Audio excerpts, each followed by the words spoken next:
హైదరాబాద్ అంటే మనకు ముందుగా గుర్తుకొచ్చేది చార్మినార్, ట్యాంక్ బండ్, గోల్కొండ కోట, హైటెక్ సిటీ. మరి చార్మినార్ పోయినప్పుడు ఎప్పుడన్నా చార్మినార్ మీదికి ఎక్కి ఓల్డ్ సిటీ మొత్తం ఎప్పుడన్నా చూసిర్రా? ఒకవేళ చూడకపోతే ఈసారి పోయినప్పుడు మాత్రం అస్సలు మిస్ కాకుర్రి. సాయంత్రం 5:30 దాకా కూడా పంపుతారు. ఖాళీ 20 రూపాయలు టికెట్ తీసుకుంటే సరిపోతుంది. అందరికీ అసలు చార్మినార్ ఎందుకు కట్టిర్రు, ఎప్పుడు కట్టిర్రు అనే విషయాలు ఇంకా తెలియకపోవచ్చు. నాకు తెలిసిన కాడికి చెప్తా అయితే ఈ నుర్రి.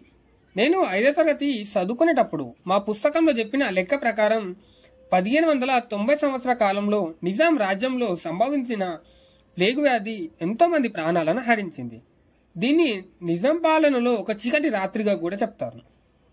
అనేక మంది హిందువులు, ముస్లింలు కలిసి పూజలు, పండుగలు చేసి ప్లేగు వ్యాధిని తరిమినట్లు, ప్లేగు వ్యాధి చేసిన మరణకాండకి గుర్తుగా 1591 సంవత్సర కాలంలో సుల్తాన్ మహమ్మద్ కులీ కుతుబ్ షా 4 మినార్ల ఆకారంలో చార్మినార్ నిర్మించారు అని చెప్తారు. ఈ చార్మినార్ చుట్టుపక్కల అనేక చిన్న మధ్యతరహా వర్తక వ్యాపారాలు అయితే జరుగుతాయి. ఇక్కడ మనం భాగ్యలక్ష్మి అమ్మవారి దర్శనం కూడా చేసుకోవచ్చు.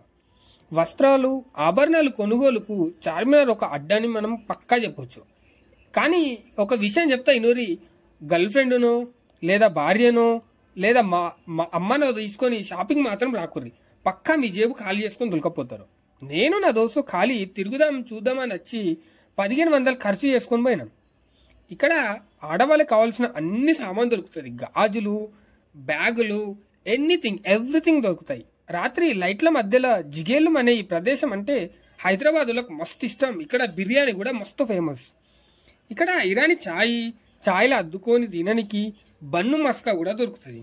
వీటికి వచ్చిన మాత్రం ఖచ్చితంగా ఛాయ్ బన్ మస్కా మాత్రం టేస్ట్ చేయకుండా అయితే పోకురి.